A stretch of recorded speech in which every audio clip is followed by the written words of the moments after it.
Assalamualaikum warahmatullahi wabarakatuh. Alhamdulillah, wassalatu wassalamu ala rasulillah, nabiyina Muhammadin wa ala alihi wa sahbihi ajmain, amma ba'du.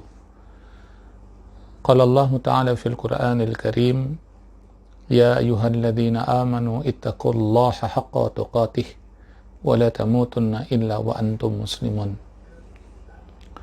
Wa qala aidan, subhanalladzi asra bi'abdihi laylan minal masjidil haram ilal masjidil aqsa alladzi barakna hawlahu linuriyahu min ayatina innahu huwas sami'ul basir. Wa qala Rasulullah SAW, man shama ramadanan imanan wa ihtisaban ghufira lahu ma taqaddama min dhanbihi. Sadaqallah wa sadaqa Rasulullah sallallahu alaihi wasallam.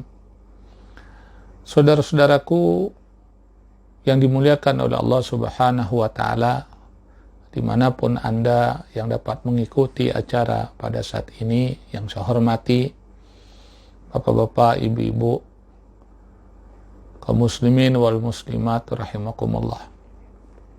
Saat ini kita berada di bulan suci Ramadan, bulan yang penuh berkah, bulan yang memiliki keutamaan, kelebihan, fadilah dibandingkan bulan-bulan yang lainnya. Siapa yang melakukan ibadah sunnah akan dinilai sebagaimana halnya wajib. Siapa yang melakukan ibadah wajib akan dilipat gandakan 70 kali lipat dibandingkan bulan yang lainnya. Siapa yang beribadah bertepatan dengan Lailatul Qadar, maka nilainya 1000 bulan. 1000 bulan kalau dihitung tahun, lebih kurang 83 tahun. Bulan suci Ramadan melatih kita untuk lebih mendekatkan diri kepada Allah. Kita diserukan untuk bertakarub kepada Allah Subhanahu wa Ta'ala, berpuasa di siang hari dan melakukan qiyamu Ramadan di malam hari. Dalam pertemuan kali ini kita akan mengkaji Ramadan dan Palestina. Kenapa ini perlu kita kaji, perlu kita bahas? Karena yang namanya Palestina sesungguhnya banyak memberikan pelajaran kepada kita, kepada kaum muslimin, kepada umat Islam, khususnya bangsa dan negara kita, rakyat Indonesia. Palestina adalah negeri para nabi dan rasul. Semua nabi dan rasul pernah menginjakkan kakinya di bumi Palestina.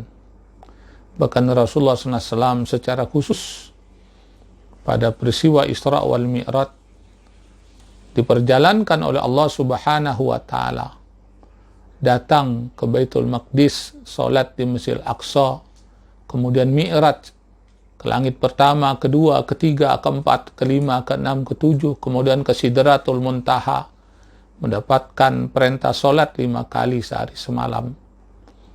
Rasulullah SAW berkunjung ke Baitul Maqdis. Dan para sahabat pun juga berkunjung ke Baitul Maqdis.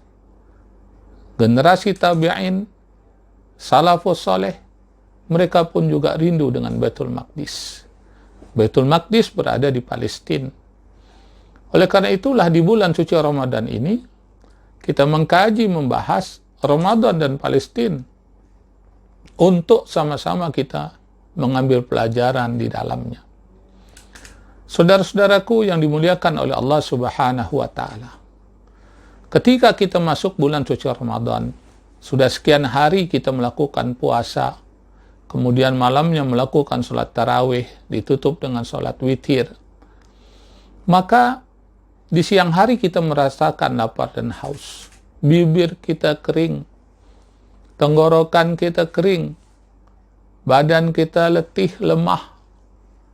Kemudian kita merasakan suatu kesulitan. Kita lapar, kita haus, apalagi dalam kondisi semacam ini. Yang saya maksud adalah kondisi di mana virus corona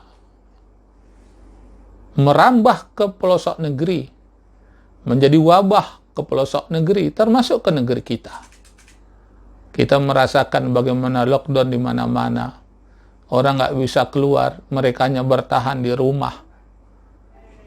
Pernahkah kita membayangkan bahwa apa yang kita rasakan saat ini, kita merasakan lapar, kita merasakan haus, kemudian kita lockdown. Lockdown itu kan pengertian gampangnya kan kita terkurung. Kita nggak bisa keluar. Yang di luar pun juga nggak bisa masuk. Ketahuilah, rakyat Palestina khususnya di Gaza, sudah bertahun-tahun, lebih 10 tahun dia merasakan apa yang kita rasakan saat ini. Kita sulit untuk keluar saat ini. Di beberapa negara juga demikian. Karena banyak negara pintu perbatasannya ditutup. Airportnya ditutup. Terminalnya ditutup. Semuanya ditutup. Rakyat Palestina, khususnya Gaza, itu sudah lebih 10 tahun merasakan apa yang kita rasakan saat ini. Tapi kita bisa belajar dari rakyat Palestina, khususnya di Gaza, bagaimana sabarnya mereka. Bagaimana komitmennya mereka di dalam interaksi dengan agama Allah Subhanahu wa Ta'ala, berinteraksi dengan syariat, berinteraksi dengan Al-Quranul Karim. Saudara-saudaraku yang dimuliakan oleh Allah Subhanahu wa Ta'ala, maka ketika virus corona ini mewabah kemana-mana, mereka langsung melakukan tindakan pengamanan. Setiap yang masuk ke Gaza, maka mereka harus mengikuti karantina. Dan alhamdulillah, rakyatnya taat dengan apa yang disampaikan oleh pemimpin. Pemimpinnya juga jujur, amanah, dan diikuti oleh umat, oleh rakyat. Makanya kasus yang terjadi di Gaza, Palestina, terkait dengan korban dari virus corona, boleh dikatakan tidak ada. Tidak seperti di negara-negara lain. Kenapa demikian? Karena mereka mengantisipasi. Nah, inilah yang saya maksud. Kita mengambil pelajaran dari rakyat Palestina, khususnya Gaza dalam hal ini. Bagaimana mereka bersikap. Karena mereka sudah dilatih sedemikian rupa. Mereka terbiasa dengan lapar. Mereka terbiasa dengan haus. Mereka terbiasa dengan kezoliman yang dilakukan oleh penjajah. Maka mereka melakukan tindakan perlawanan. Dan kita bisa melihat apa yang terjadi di sana. Dan mereka mengantisipasi virus corona ini sehingga tidak menyebar, tidak mengena, atau tidak terjangkit di masyarakat. Jemaah yang dimuliakan oleh Allah Subhanahu wa Ta'ala. Nah, memasuki bulan suci Ramadan ini, mereka pun juga ikut dengan apa yang disuruhkan oleh pemerintah yang berkuasa di Gaza. Termasuk juga yang berada di Baitul Maqdis. Tahukah Anda, sampai saat ini yang namanya Masjidil Aqsa itu masih ditutup untuk masyarakat umum. Mungkin ada pertanyaan, lantas bagaimana sholat di Masjidil Aqsa? Bagaimana kumandang azan? Melalui forum ini saya ingin menyampaikan kepada Anda, syiar agama Allah Subhanahu wa Ta'ala tetap mereka lakukan, mereka tetap kerjakan. Makanya walaupun masjid ditutup untuk umum, tapi yang namanya azan tetap dikumandangkan. Salat berjamaah tetap dilakukan. Bahkan tarawih pun mereka kerjakan.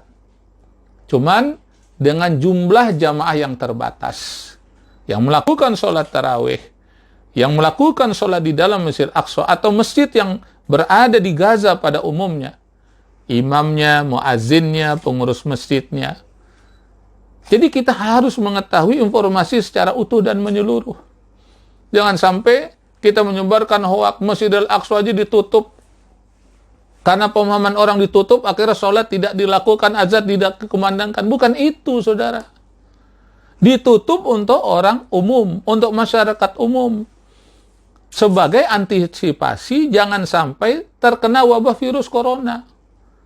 Sebab mencegah itu lebih utama daripada mengobati. Kalau orang sudah kena virus tersebut, semuanya jadi susah.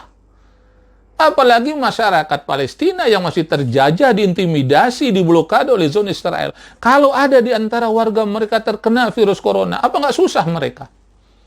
Kondisi sekarang ini aja, mereka susah. Di Gaza, itu yang namanya listrik paling 2-3 jam dalam sehari. Makanan mereka sulit mendapatkannya. Obat-obatan mereka sulit mendapatkannya. Kenapa sulit? Tadi saya sudah sampaikan, mereka diblokade. Atau bahasa kerennya sekarang, mereka mengalami lockdown. Obat-obatan nggak bisa masuk, makanan nggak bisa masuk. Mereka harus bertahan. Alhamdulillah Allah tolong mereka. Karena ketakwaan mereka, kesabaran mereka, keistiqomahan mereka. Ini yang perlu kita ambil pelajaran. Kita alhamdulillah negeri kita subur, makmur. Kita bisa melihat sumber daya alam kita, ikan di lautan. Airnya juga jernih mengalir sampai ke hilir. Subhanallah. Tapi permasalahannya adalah sejauh mana ketaatan kita kepada Allah, sejauh mana komitmen kita, interaksi kita dengan Al-Quranul Karim. Kalau rakyat Gaza, Palestina, subhanallah, apalagi dalam bulan suci Ramadan, mereka berinteraksi dengan Al-Quranul Karim, mereka baca Al-Quranul Karim. Jangankan bulan suci Ramadan, bulan biasa saja. Anak-anak, mereka datangi masjid, mereka belajar Al-Quran, mereka hafal Al-Quran.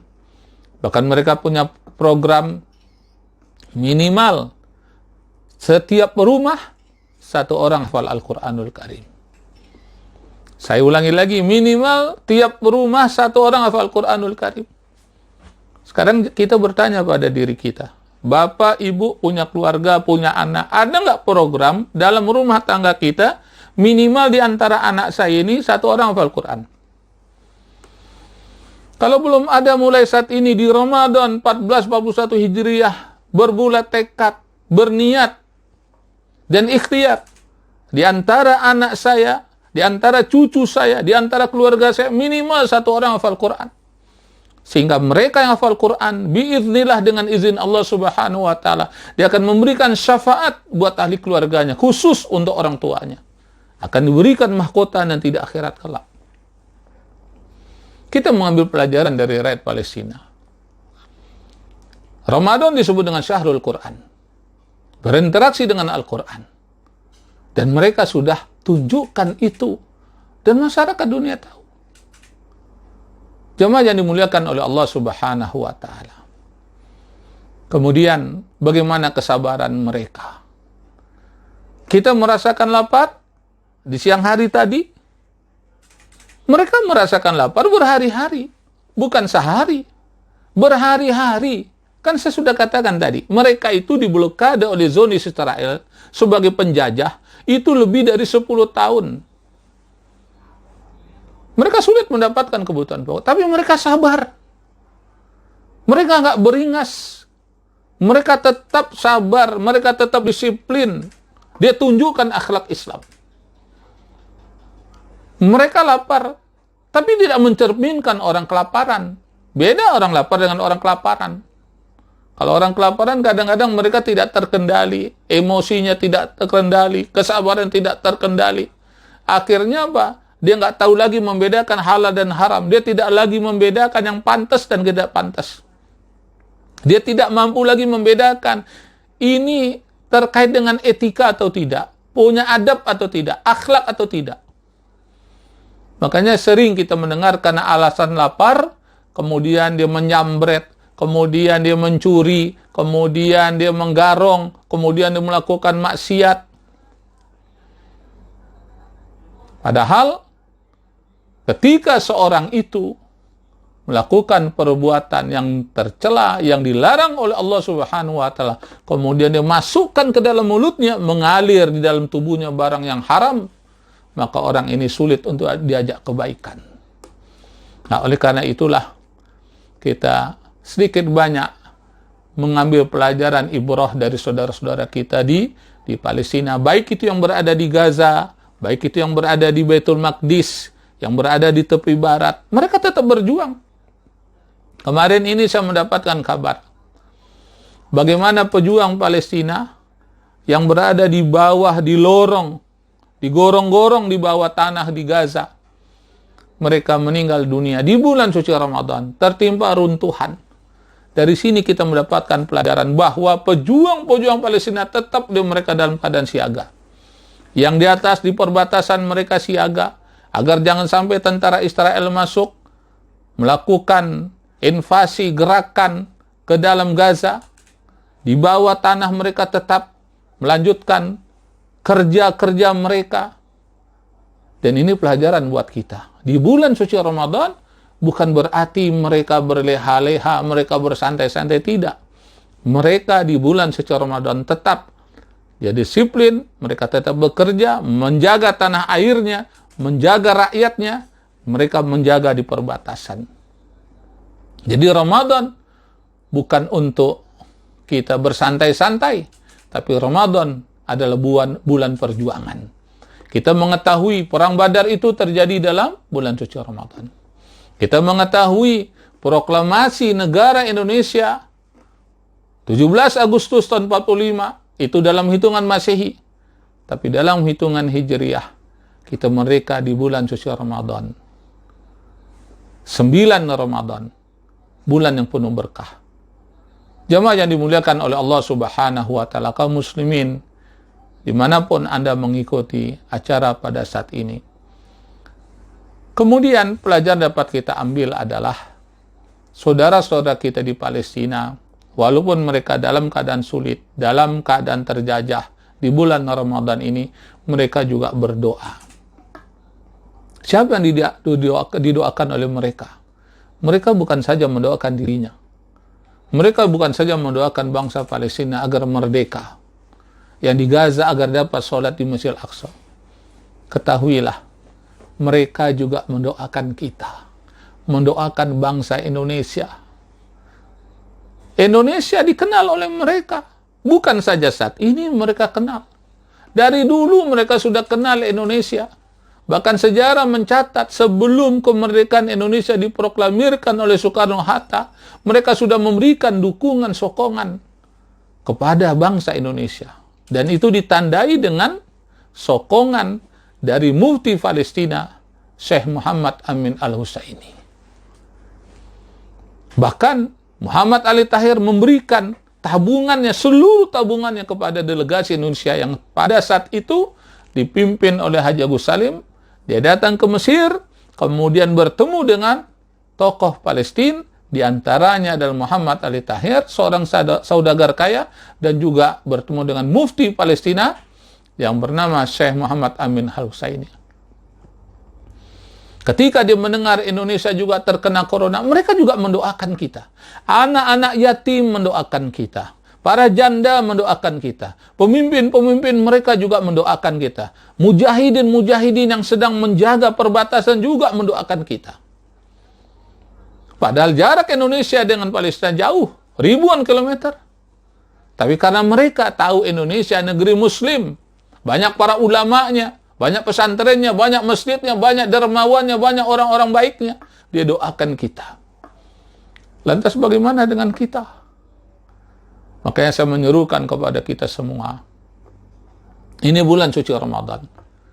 Bulan di mana kalau kita berdoa, bermohon kepada Allah, Allah akan ijabah permohonan kita. Siapa yang bertobat kepada Allah, maka Allah terima tobatnya. Maka saya menyuruhkan, doakan saudara kita yang sedang berjuang di Palestina, yang menginginkan kemerdekaan. Doakan mereka. Minimal kita doakan, Allahumma ansur ikhwanana fi Gaza, Palestina, wal Quds. Ya Allah, tolonglah saudara-saudara kami di Gaza, Palestina, dan di Al-Quds. Al-Quds itu adalah ibu kota Palestina yang diinginkan oleh kaum muslimin seluruh dunia, khususnya rakyat Palestina. Walaupun saat ini belum dapat terrealisir karena ditentang, dijegal oleh penjajah Israel. Tapi kita berkeyakinan, insya Allah kita akan dapat sholat di Masjidil Aqsa dalam keadaan iman, dalam keadaan aman, dalam keadaan nyaman dengan ibu kota Al-Quds. Makanya kita banyak-banyak berdoa kepada Allah. Ketika akan berbuka puasa, kita berdoa kepada Allah. Jangan kita berdebat lagi masalah doa. Habis waktu kita hanya perdebatan tapi manfaatkan momentum. Ketika akan berbuka puasa, kita selipkan di antara doa kita. Selain untuk pribadi kita, keluarga kita, bangsa dan negara kita, agar virus corona diangkat oleh Allah Subhanahu wa Ta'ala. Allah ganti dengan rahmatnya, Allah ganti dengan ampunannya, Allah ganti dengan keberkahannya. Dan selipkan doa, ya Allah, tolonglah saudara-saudara kami yang sedang berjuang di Palestina. Bantu mereka, ya Allah. Berikan kemerdekaan kepadanya, ya Allah. Kemudian, waktu sahur manfaatkan untuk kita berdoa kepada Allah Subhanahu wa Ta'ala. Mudah-mudahan pertemuan kita mendapat berkah dari Allah Subhanahu wa Ta'ala. Dan saya mohon maaf kepada pengurus Masjid Asy-Syukur Kebayoran Lama, Jakarta Selatan, untuk tahun ini tidak bisa berceramah secara langsung di Masjid Asy-Syukur, dan juga kepada para jamaah. Dan ini suatu kerinduan, ya, yang mana kerinduan ini tertahan karena virus corona. Jadi kita nggak bisa kemana-mana. Saya pun juga nggak bisa ke Jakarta, nggak bisa ke Masjid Asy-Syukur, bukan sehari 2 hari. Udah hampir 2 bulan nggak ke Jakarta. Tapi kita sabar dalam hal ini. Alhamdulillah dengan kemajuan teknologi, kita bisa bertemu dengan dunia maya. Yang tahun lalu kita nggak kebayang dakwah semacam ini. Makanya kita ucapkan terima kasih kepada pengurus Masjid Asy-Syukur, kemudian kepada para panitia, kepada remaja yang telah berpartisipasi sehingga terwujudnya dakwah semacam ini. Mudah-mudahan apa yang kita lakukan saat ini dicatat sebagai amal soleh, akan memberatkan timbangan kebaikan kita di akhirat kelak. Mudah-mudahan ini menjadi amalan unggulan kita yang menyebabkan kita masuk surga tanpa hisab. Jadi bukan berarti karena virus corona aktivitas masjid terhenti, kemudian masjid digembok, orang nggak boleh datang. Bukan itu. Ini ujian bagi kita. Ya, ujian. Agar kita juga kreatif dalam dakwah. Siapa membayangkan kita bisa dakwah kayak begini, coba?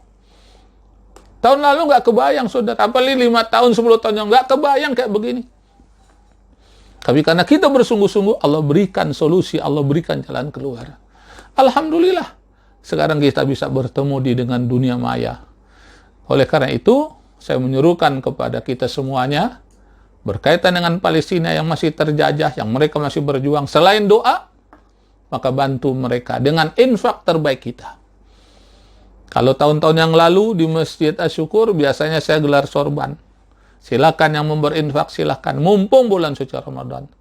Tapi untuk tahun ini, saya menyuruhkan, bukan pakai sorban lagi, tapi saya harapkan infak terbaik Anda bisa Anda kirimkan melalui rekening.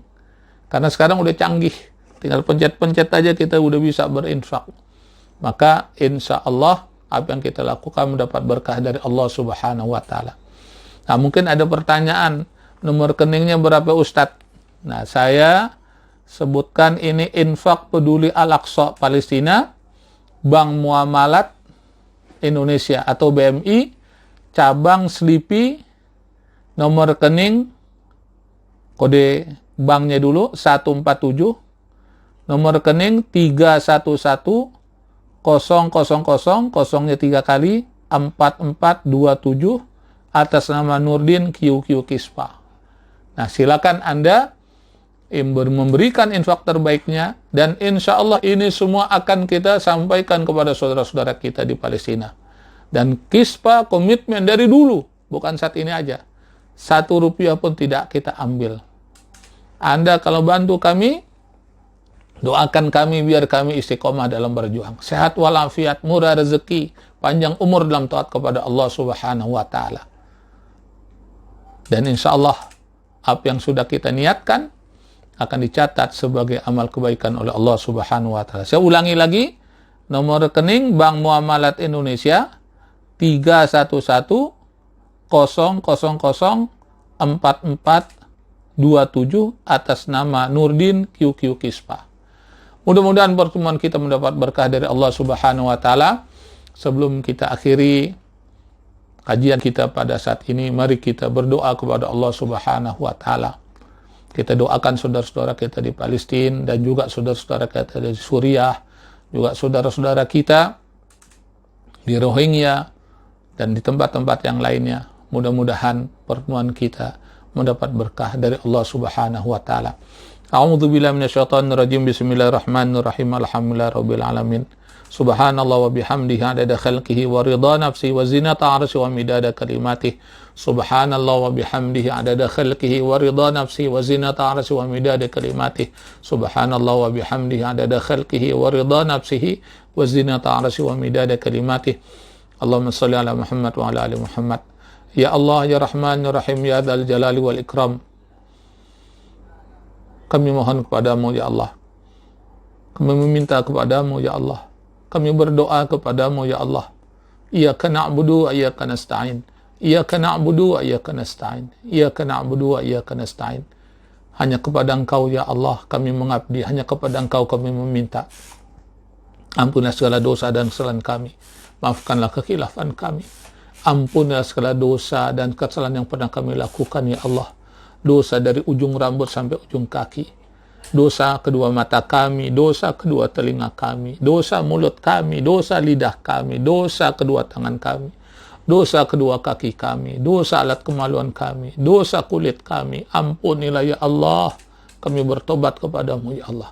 Ampunilah segala dosa dan kesalahan kedua orang tua kami, kakek dan nenek kami, paman dan bibi kami, suami, istri, anak, keturunan kami, besan kami, mertua kami, paman dan bibi kami, kakak dan adik kami, guru-guru kami, murid-murid kami, kaum muslimin dan muslimat, mukminin dan mukminat. Ampunilah, ya Allah, segala dosa dan kesalahan kami. Dosa kaum muslimin dan muslimat, mukminin dan mukminat yang hidup maupun yang sudah meninggal dunia. Allah mansur ikhwanana wal mujahidin fi Gaza, Palestina, wal Quds wa Suriah wa Mesir wa Libya wal Yaman wa Iraq wa Afgan wa Rohingya wa Igur wa fi kulli makan kulli zaman wa ja'alna minhum ya rabbal alamin. Allahumma rabbana taqabbal minna salatana wa siyamana wa qiyamana wa takhashwana wa tadarru'ana wa ta'abbudana wa tamim taqsirana ya Allah ya Allah ya Allah ya arhamar rahimin. Allahumma innaka 'afuwun karim tuhibbul 'afwa fa'fu 'anna. Allahumma inna nas'aluka ridhaka wal jannah wa na'udzubika min sakhatika wan nar. Ya Allah, ya Rahman, ya Rahim, ya Dzal Jalali wal Ikram. Berilah kami Lailatul Qadar. Sampaikan kami pada bulan Ramadan ini yang di dalamnya ada Lailatul Qadar, ya Allah. Ya Allah, ya Rahman, ya Rahim, ya Dzal Jalali wal Ikram. Kami mohon kepadamu, ya Allah, sembuhkanlah penyakit saudara-saudara kami yang saat ini sedang sakit. Angkat penyakitnya, ya Allah. Sembuhkanlah mereka, ya Allah. Sehatkanlah badannya, ya Allah. Bantu dan tolonglah saudara-saudara kami yang saat ini sedang terlilit hutang, ya Allah. Bantu mereka untuk melunasi segala hutang-hutangnya. Engkau adalah Tuhan yang Maha Kaya, pemilik alam semesta. Ya Allah, berilah jodoh kepada saudara-saudara kami yang saat ini belum mendapatkan jodoh. Berilah mereka pasangan beriman lagi bertakwa. Antarkan mereka dalam kehidupan berumah tangga menuju keluarga sakinah, mawaddah, warahmah. Yang belum mendapatkan keturunan, berilah mereka keturunan anak-anak yang soleh dan solehah, yang berbakti kepada kedua orang tua, taat melaksanakan perintahmu. Generasi yang hafal Al-Quran, mengamalkan Al-Quran, berakhlak Al-Quran. Ya Allah, ya Rahman, ya Rahim, ya Dzal Jalali wal Ikram. Takdirkanlah kami untuk dapat sholat di Masjidil Aqsa, ya Allah. Dalam keadaan iman, dalam keadaan aman, dalam keadaan nyaman. Ya Allah, mudahkanlah kami untuk berkunjung ke tanah suci, sholat di Masjidil Haram, melakukan tawaf, melakukan sa'i, dan berziarah ke Masjid Nabawi, ke makam Rasulullah SAW. Rabbana atina fid dunya hasanah wa fil akhirati hasanah wa qina adzabannar wa adkhilna jannata ma'al abrar ya aziz ya ghafar ya rabbal alamin. Wa sallallahu alaihi wasallam Muhammad wa ala alihi wa sahbihi ajmain walhamdulillahi rabbil alamin. Mari kita tutup dengan doa kafarat majelis. Subhanakallahumma wa bihamdika asyhadu an la ilaha illa anta astaghfiruka wa atubu ilaik. Assalamualaikum warahmatullahi wabarakatuh.